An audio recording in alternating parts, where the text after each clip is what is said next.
What if I told you that some of the most genuinely unsettling places in the entire country aren't abandoned at all?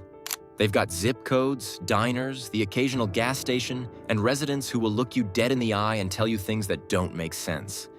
We found 11 of them, all sitting in the Nevada desert, and every single one has a reason it got left off the travel brochures. Not one reason, multiple. So we're doing all 11 today, back to back, and none of them are going to make you want to move there. Before we move on, please take a moment to subscribe to the channel and like the video. Number 1, Tonopah. Tonopah looks almost normal when you roll in. Gas station, a casino, a couple of motels, your basic middle-of-nowhere Nevada setup. But the town's biggest tourist draw is a cemetery packed with plague victims. And the hotel sitting right next to it rents out rooms where guests keep reporting the exact same woman standing at the foot of the bed. Not similar women, the same one. The Mizpah Hotel opened in 1907 and was considered the fanciest building in all of Nevada at the time, which tells you everything about what the rest of Nevada looked like. Room 502 is where a woman called the Lady in Red was reportedly murdered, and the hotel doesn't quietly acknowledge this. They put a plaque on the door and charge you $189 a night to sleep there. Number 2, Goldfield.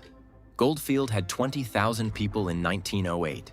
Today, it has under 300, and sitting right in the middle of town is a 4-story hotel that nobody will buy, nobody will demolish, and that a local owner once tried to renovate before reportedly walking off the job mid-project without a word. The most infamous story centers on room 109, where a pregnant woman named Elizabeth was allegedly chained to a radiator by the owner, George Wingfield, and left there until she died. The baby supposedly got thrown down a mine shaft. Historians argue about how much of that is documented versus embellished. But paranormal investigators have logged a floating orb near the basement, a shadow figure in the hallway, and a sound they describe as a baby crying. A fire tore through Goldfield in 1923 and destroyed most of the town. The hotel didn't burn. Everything around it crumbled over the next century of desert heat and wind, and the hotel just kept standing there, which locals took as either a miracle or a warning. And Goldfield is where the desert starts to feel like it has opinions about what gets to stay. Number 3, Rhyolite. Rhyolite hit 10,000 people in about 3 years, then emptied out in roughly the same amount of time. The post office closed in 1913, the electricity got cut in 1916, and by 1920, basically everyone was gone. And the ruins you're looking at today aren't really ruins in the traditional sense, because people from nearby towns came and stripped everything useful first. What's left is what nobody wanted. The cemetery is where it gets weird. Graves marked with nothing but rocks, because when the money dried up, so did the record keeping, and the people buried there had nobody left to write their names down. And then someone in the 1980s installed a sculpture park next to all of it, including a life-size Last Supper made of ghost figures and a penguin in a tuxedo. Rhyolite didn't just die. It got strange on the way out. Number 4, Beatty. Beatty calls itself the Gateway to Death Valley, which is technically the most honest tourism slogan in Nevada because it tells you exactly where you're headed. About 1,000 people live there. There are a couple of casinos, a legal brothel, and the whole town sits at the cross of 2 highways that both lead to places where people have literally died from the heat. Strip away the highway traffic, and Beatty has no reason to exist. Residents know this. Businesses know this. And in the 1980s and 1990s, the federal government seriously proposed storing nuclear waste at Yucca Mountain, just 100 miles away. Beatty residents fought it and won. But the fact that their neighborhood got shortlisted for nuclear waste storage tells you exactly how Washington thinks about this corner of Nevada. Long-term residents don't describe loving Beatty so much as having decided the outside world isn't worth going back to. That's not contentment. That's someone who stopped running and picked a spot. Beatty at least has a diner. The next town has something better. A reason to be afraid of the sky. Number 5, Pioche. Pioche's Boot Hill Cemetery buried 72 people killed by violence before a single person died of natural causes there. Shootings, stabbings, mining accidents. The town puts this in its own promotional materials. They're proud of it. At its worst, Pioche accounted for nearly 60% of all homicides reported across the entire state of Nevada. Let that sink in. One town, 60% of a whole state's murders. And then there's the courthouse. Built in 1871 for $16,000, it ended up costing Lincoln County close to $1 million once the interest and refinancing piled up, and the debt didn't get paid off until 1937. The building's still standing. Number 6, Rachel. 50 people live in Rachel, Nevada. One bar, one restaurant, one gift shop doing genuinely surprising numbers for a building surrounded by nothing in every direction. And yes, it's the closest civilian town to Area 51. That part's real. Bob Lazar did a TV interview in 1989 claiming he'd worked on recovered alien spacecraft near Groom Lake, and Rachel went from a quiet ranching community to an international destination overnight. The Storm Area 51 thing in 2019 pulled about 1,500 people to a town of 50. And the county had to truck in portable toilets while locals watched strangers in alien costumes take selfies in front of their actual homes and drive away without spending $1.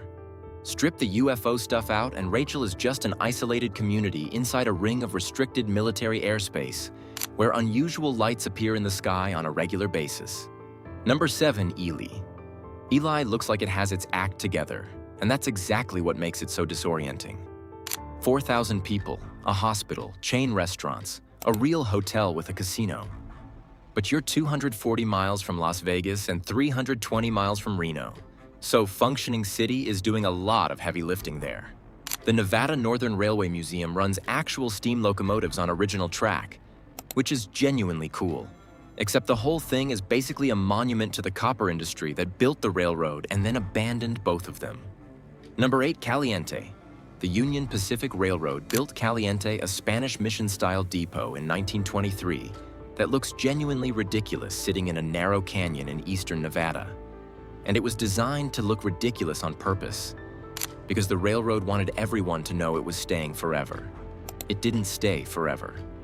The depot's now City Hall, processing property tax payments in a building originally meant to move people across a continent. The canyon that made Caliente useful to the railroad also made it impossible to pivot when the railroad modernized and stopped needing a maintenance hub out here. Population dropped from a few thousand to under 1,200 and kept dropping. Number 9, Hawthorne. Picture this. You're driving through Hawthorne, and every direction you look, there are little earthen mounds dotting the desert floor, row after row, stretching all the way to the horizon. That's 2,600 bunkers holding an estimated 300,000 tons of ammunition. And yes, you can see them from the main road through town. The government built the Hawthorne Army Depot in 1930 specifically because a munitions plant in New Jersey exploded and killed 19 people. So Washington decided future weapons storage should happen somewhere nobody important lived. Hawthorne fit that description perfectly. Number 10, Gabbs. Gabbs doesn't have a ghost story. No haunted hotel, no military secrets, no alien sightings. The magnesium plant that built this town fired up in 1942, kept people employed for decades, then shut down and took every job with it. That's the whole story. Today, somewhere between 200 and 300 people still live there, depending on which census you believe, and the nearest real grocery store sits 100 miles away. So every milk run is a 200-mile round trip. No hospital either, which means a medical emergency turns into a very long, very anxious drive through empty desert. Number 11, Mina. 2 empty highways cross near a town of 150 people, and that's basically Mina's entire biography.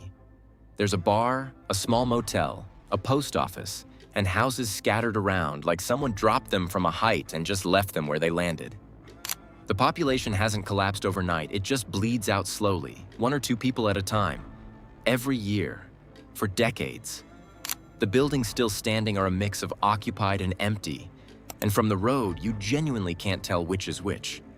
Every town on this list still has a zip code, still has people, still has at least one building with the lights on. And every single one got here the same way. By sitting somewhere the rest of the country didn't care enough about to protect from the boom, the bust, or the slow bleed of isolation.